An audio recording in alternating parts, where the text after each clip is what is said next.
دې ملګری تپوس کړی دی چې یو کس دا معلومات نه چې زما کور والا هغه د هیز بیمار ده او جما وسو کی بیا سحر پته ولګي چې دا خو بیمار او نو دا کس ګناګار دی کړی دی نو پدې کې یو صورت خدا دی چې زنانه ته پته ده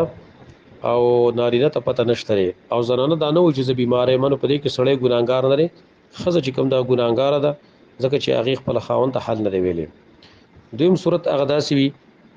چې پدې کې نه نارینه ته پته نه زنانه ته پته کله کله داسې وشي چې سړی د خپل اهل سره ملاو شي او په ټیم کې په بیماری راشي په ټیم کې چې بیماری راشي نو بیا پدې کې دواړه ګناګار دي ځکه چې د دواړو ته پته نه معلومات هغه ته نه وو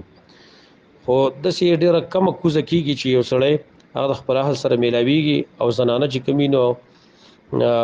هغه د بیمار او هغه ته پته نه خامخا زنانه باندې بیماری راشي نو هغه کپڑے بدلي هغه ځان ته کپڑا لګي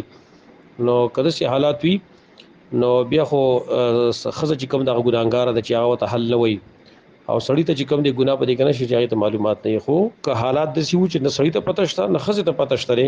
او د جما په دوران کې په بیماری شروع شنه په دې صورت کې ګناګار نه دي